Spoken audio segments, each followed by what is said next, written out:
Mau tahu cara gampang atur banyak kontainer? Docker Compose jawabannya guys. Gue bakal spill rahasia simple tapi hasilnya maksimal dan dijamin mantap. Bersama gue Wicak, tapi mohon maaf nih guys, suara gue agak lagi pindah. Jangan lupa subscribe ya, biar lo gak ketinggalan sama konten-konten gue lainnya. Let's go!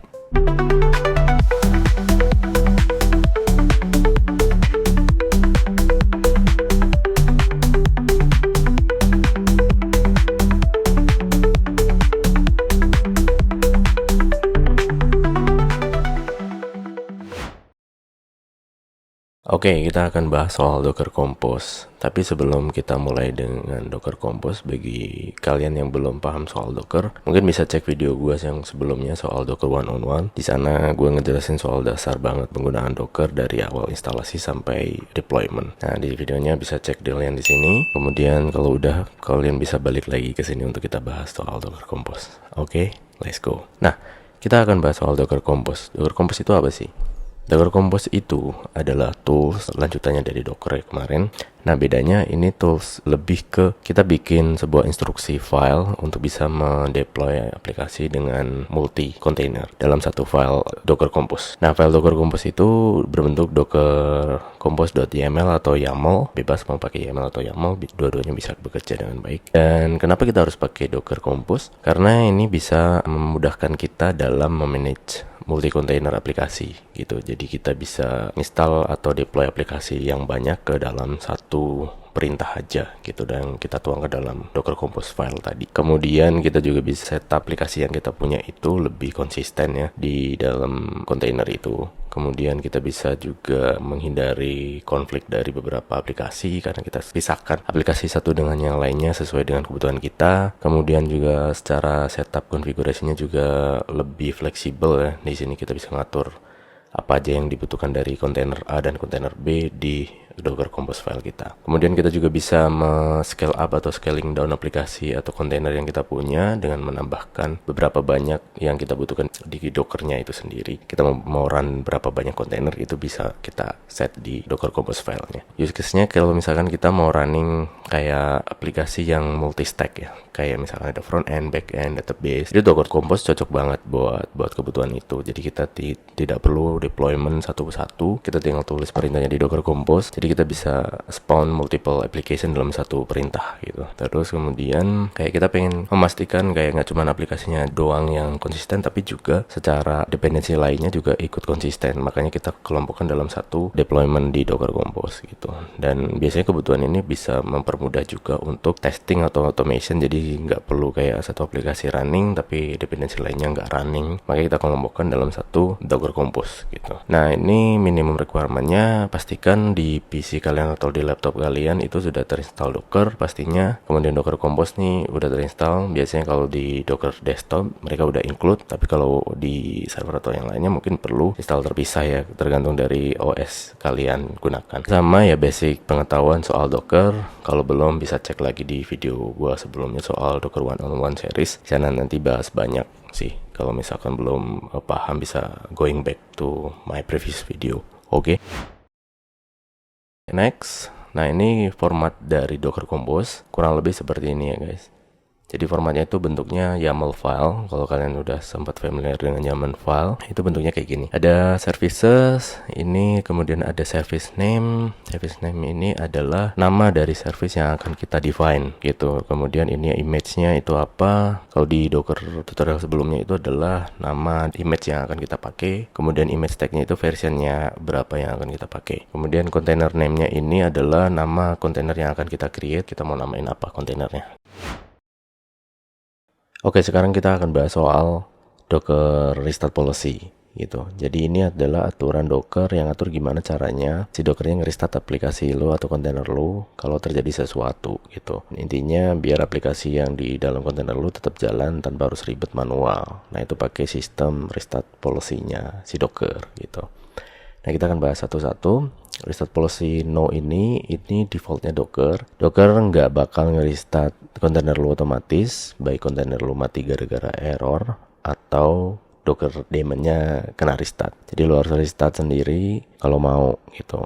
kalau always Docker bakal selalu nge-restart kontainer lu. Kapan aja dia berhenti, mau itu error atau mau Docker daemonnya kena restart, dia juga akan ikutan nge-restart si kontainernya kalau set policy-nya always. Kemudian kalau on failure, policy ini bakal nge-restart kontainer lu cuman kalau kontainer lu mati karena error. Misalkan kalau lagi crash, itu dia akan nge-restart gitu. Dan ini juga lu bisa ngeset berapa kali Docker akan coba nge-restart pakai limit gitu, jadi nggak restart terus-terusan kalau misalkan ada error. Tapi ingat, kalau daemonnya itu kena restart, kontainer lu itu nggak bakal nyala, jadi dia hanya fokus kalau si kontainernya doang kena error, dia akan restart. Tapi kalau Docker daemonnya restart, dia nggak akan jalan. Oke. Nah, yang keempat itu unless stopped. Itu mirip sama kayak always, tapi bedanya kontainer lu tuh nggak akan di restart kalau lu pernah nge-stop secara manual gitu. Kalau kontainer lu stop, dia tidak akan kena restart meskipun si Docker daemonnya restart, karena dia akan ingat kalau kontainer ini pernah lu stop, jadi gua nggak akan restart gitu si Dockernya gitu. Intinya adalah kalau no itu buat lu pengen kontrol penuh, misalkan kapan-kapan dia akan restart, kapan dia akan stop. No itu defaultnya. Kemudian yang always ini cocok buat service-service atau kontainer yang penting, misalkan yang krusial dan harus up running terus. Nah itu lu gunakan always. Nah itu bisa buat running terus. Terus kemudian kalau pakai on failure itu cocok buat aplikasi yang kadang error dan lu pengen dia up otomatis itu beberapa waktu, bisa di set limitnya. Kemudian unless stop, jadi dia tetap running tapi once lu matikan atau override, dia nggak boleh jalan otomatis. Nah ini cocok pakai unless stop gitu. Kemudian next itu ada environment. Nah ini kayak kita ngeset config di kontainer kita. Ini environment variable ya, variable di kontainernya. Env key-nya apa, value-nya apa, bentuknya kayak gini. Oh ya, untuk yang pengen detail soal environment bisa cek di artikel ini ya untuk lebih detailnya. Kemudian ada port, ini sama kayak kemarin, kita port mapping, host portnya berapa, container portnya berapa. Itu bisa kita set di sini. Kemudian di sini ada volume. Volume ini bisa dipakai bentuknya, jenisnya itu volume atau bind. Kita bisa pakai volume name-nya di sini atau path-nya di sini. Kemudian di mapping sama container path-nya kemana gitu. Nah, yang baru di sini ada networks. Networks ini untuk apa? Antar kontainer untuk bisa berkomunikasi atau enggak, itu menggunakan network. Jadi ibaratnya network itu kayak jaringan lokalnya mereka dalam Docker gitu. Jadi ada banyak kontainer, nah kontainer mana yang bisa komunikasi satu sama lain itu kita bisa set di network yang sama. Nah itu kita perlu define nama networknya apa di sini. Kemudian kita tulis nanti di bawah sini network name-nya apa, drivernya apa. Untuk detailnya nanti kalian bisa cek di artikel ini. Tanpa berlama-lama lagi, langsung aja kita coba ya buat pakai Docker Compose-nya. Nah, di sini kita akan coba menggunakan Docker Compose untuk meng-create dua kontainer. Kontainer pertama itu MariaDB sebagai database backend-nya. Kemudian kita ada phpMyAdmin sebagai interface untuk manajemen database MariaDB-nya. Jadi ada dua kontainer ya, satu di database, satu di web UI-nya. Oke, step pertama kita akan membuat beberapa file. Yang pertama itu adalah docker compose.yaml itu sendiri, dan yang kedua itu adalah environment variable-nya yang akan dipakai oleh docker compose-nya itu, yaitu .env-nya. Jadi kita langsung ikutin aja langkah-langkahnya ya dari sini. Jadi kita langsung aja ke terminal, kita akan copy ini dulu. Kita akan bikin project di mydb-project, enter. Kemudian kita cd ke mydb project-nya, cd mydb project. Kita udah di foldernya, kita langsung aja buka VS Code ya. Oke, ini Docker Compose filenya, kita copy, kita create dulu docker compose.yaml. Kita paste di sini. Kita akan jelaskan satu persatu. Tadi kan disebutkan ada dua, ada MariaDB, kemudian ada phpMyAdmin. Nah, service pertama ini kita menggunakan image MariaDB versinya latest. Container name-nya kita namain my-mariadb. Restartnya kita set unless stopped, artinya dia akan running terus. Tapi ketika kita stop, dia nggak akan running ketika daemon Dockernya itu restart. Kemudian environment-nya MariaDB root password. Ini kenapa begini? Ini dari dokumentasinya di Docker Hub. Jadi kita akan set root passwordnya itu apa di sini, yaitu kita menggunakan environment variable ya. Nah, berarti kita create .env-nya di sini. Oke, nah ini kita copy, kita paste di sini. Nah, ini environment variable-nya, key-nya ini, password-nya ini, root password. Nah, nanti akan di pass through ke sini. Jadi formatnya kayak gini, dolar, kurung kurawal, nama environment variable key-nya apa, kemudian titik 2. Nah, ini sebenarnya opsional guys. Jadi ini opsional, artinya apa? Ini artinya kalau misalkan ini tidak diketemukan di env, dia akan menggunakan default value-nya ini, yaitu default root password. Di kita kan ada env-nya ya. Jadi value-nya akan menjadi gitu. Jadi kalau kalian tidak mau pakai default value ya cukup seperti ini aja. Tapi kalau buat jaga-jaga kalau env-nya tidak diketemukan, variable ini tidak variable key-nya ini tidak diketemukan, maka dia akan bisa mengambil default value-nya. Jadi tidak bikin error nanti. Nah, ini port. Nah, ini kenapa portnya kita comment? Karena kita tidak ingin mengekspos port 3306 ini ke hostnya gitu. Jadi kita protect MariaDB ini hanya bisa running di Docker, dan kalau ingin menggunakan MariaDB atau manajemen database di MariaDB harus menggunakan interface, yaitu phpMyAdmin-nya. Itulah kenapa kita akan install phpMyAdmin di sini gitu. Kurang lebih simulasinya seperti itu ya guys. Oke, sebelum ke phpMyAdmin kita lanjut lagi. Kemudian ini kita ada volumesnya itu kita tipenya itu volume ya, bukan by months. Jadi volumenya adalah namanya MariaDB underscore data. Ini path dari kontainernya. Jadi si MariaDB ini kan punya database-nya untuk nyimpen data itu di /var/lib/mysql. Itu kita mounting ke volume yang kita punya namanya MariaDB underscore data. Kemudian networks, kita define networknya itu adalah database underscore network. Nah, kurang lebih seperti ini. Oke, next. Ini kurang lebih sama. Namanya service name-nya kita pakai phpMyAdmin, image-nya phpMyAdmin/phpMyAdmin, versinya latest. Kontainernya kita namain myphpMyAdmin. Restartnya sama unless stopped. Environment-nya, nah ini environment-nya adalah seperti kayak kita mau connect ke database. Itu hostnya apa, kemudian portnya berapa gitu ya. Nah, ini kita cukup gini aja karena nanti ketika mau masukin usernya apa, rootnya apa, atau passwordnya apa, itu nanti di interface-nya phpMyAdmin di halaman loginnya nanti. Jadi kita nggak perlu masukin sini. Kita bisa aja masukin di sini, nanti jatuhnya auto login. Cuman kita nggak pengen, makanya yang kita put adalah hostnya sama portnya. Hostnya ini kok MariaDB ya, bukan localhost seperti itu ya. Nah, karena kalau di localhost itu dia hanya membaca di kontainernya dia, sedangkan tidak terinstall apa-apa ya di kontainernya phpMyAdmin. Nah, itulah kenapa kita nembak hostnya itu adalah service name-nya, yaitu adalah MariaDB. Service name-nya ini ngambil dari mana? Ngambil dari yang ini ya, bukan container name, bukan image name, tapi yang di sini ya, yang service name-nya. Jadi kalau di sini berubah MariaDB name gitu ya, di sini harus MariaDB name gitu. Jadi pastikan tidak keliru ya. Jadi ini adalah ini. Nah, kenapa mereka bisa connect? Nah, ini karena kita menggunakan network yang sama. Nah, di sini kan networknya database underscore network. Nah, sama kan? Jadi mereka bisa berkomunikasi. Kemudian portnya, nah ini portnya by default phpMyAdmin itu portnya 80. Nah, kita mapping ke host kita di 80. Jadi nanti kita akan buka localhost port 80. Nah, kita akan keluar phpMyAdmin page-nya gitu. Nah, kemudian ada depends on. Ini artinya apa? Depends on ini kalau misalkan kita running kontainer ini doang, dia akan minta service name ini untuk bisa dijalankan terlebih dahulu sebelum dia jalan gitu. Jadi dia tidak bisa jalan sendiri. Nanti kalau ininya tidak ada, maka dia akan error gitu. Karena dia depend banget sama MariaDB.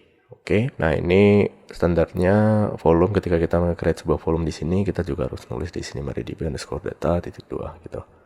Networknya juga harus di-define, database network, drivernya bridge. Untuk detailnya ada di artikel ya, nanti kalian baca aja apa tipe-tipe dari drivernya ini. Oke, nah kurang lebih kayak gitu ya. Cukup simple ya, jadi ada 2 service, langsung kita bisa run aja gitu. Oke, nah untuk run, kita pastikan ada di directory MyDB project ya, kita udah ada di sana. Kemudian pakai perintah docker compose spasi up spasi -d in -d sama kayak yang kemarin, yaitu adalah detachable. Jadi dia tidak perlu mantengin di konsolnya, jadi kita bisa running in background. Ya udah, langsung kita coba aja ya. Kita copy. Oke, langsung kita coba enter aja. Nah, dia akan download image-image yang dibutuhkan, yaitu phpMyAdmin sama MariaDB. Pastikan koneksi kalian bagus, soalnya ini file image-nya cukup besar ya. Jadi kita tunggu aja sampai selesai.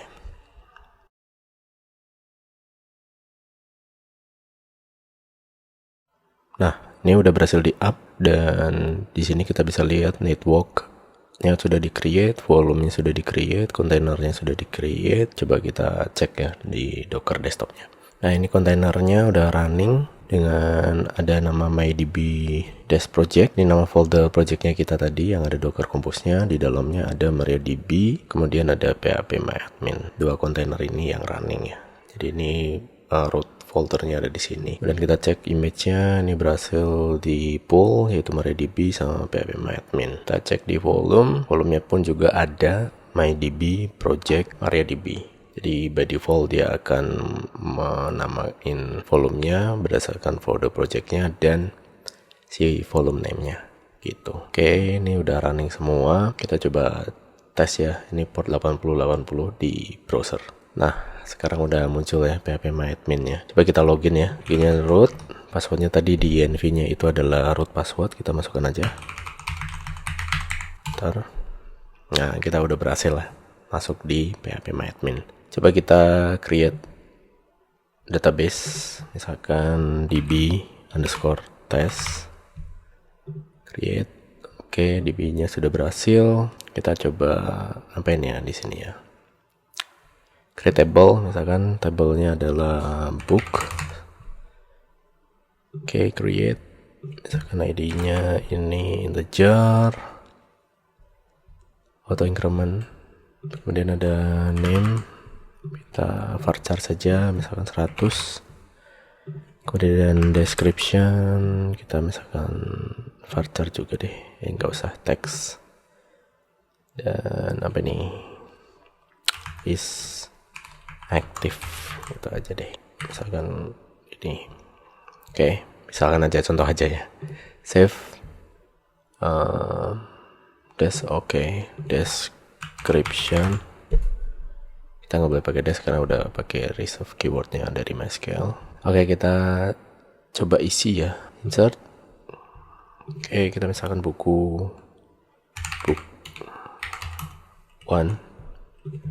dash book 1 bisa aktif sama dengan 1 misalkan. Oke, udah, kita coba cek lagi. Nah, book 1 udah muncul ya. Nah, kita juga bisa ngecek melalui command line ya, menggunakan docker compose ps atau proses. Nah, ini kita lihat ada dua proses yang running. Kita juga bisa menggunakan docker compose ls. Nah, ini name docker compose projectnya adalah mydb project. Status running ada dua kontainer di dalamnya, sama seperti yang di Docker desktop.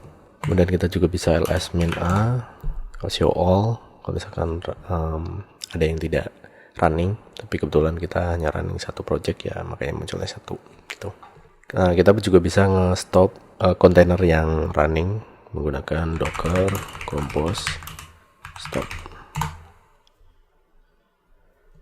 Nah, kontainer phpMyAdmin di stop, MariaDB di stop. Jadi dia otomatis ya, karena dia membaca docker compose yang ada di sini ya, docker compose yang ini. Jadi dia ngebaca berapa banyak service yang ada di file itu, perintahnya start ya, dia start, stop aja stop gitu. Nah, kita coba cek lagi di compose ls, tidak ada. Exit statusnya. Kita juga bisa nge-start docker compose start. Nah, dia akan running. Kita juga bisa manajemen ini seperti biasa, kita stop di sini, kita stop di sini juga bisa ya. Oke, nah sekarang kita mau coba nge-delete semua kontainernya kita yang ada di project ini. Caranya gimana? Caranya docker compose down. Bentar, dia akan nge-remove semua kontainernya. Nah, tidak ada kan, tapi image-nya masih ada di sini. Oke, volumenya juga masih ada. Artinya data yang di database yang kita barusan input tadi, test tadi, harusnya masih di sana ketika kita up lagi gitu, karena volumenya kita persisten datanya. Kita buktikan aja dari sini ya. Jadi kita coba up lagi docker compose admin d. Nah, dia akan running lagi. Nah, terlihat sini sudah running. Nah, kita coba refresh lagi. Nah, kita masuk root password. Nah, seperti yang kalian lihat, database-nya masih ada. Nah, itu gunanya kita pakai volume. Kan tadi sempat kita jelaskan di bagian ini ya, terkait depends on. Nah, ini kita juga bisa menjalankan app itu sesuai spesifik service. Jadi kalau tadi kan Docker Compose app Mindy itu menjalankan semua service yang ada di rootnya services, tapi kita juga bisa menjalankan spesifik satu service doang gitu. Caranya gimana?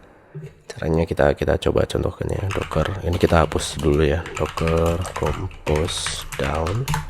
Nah, dia akan remove semuanya.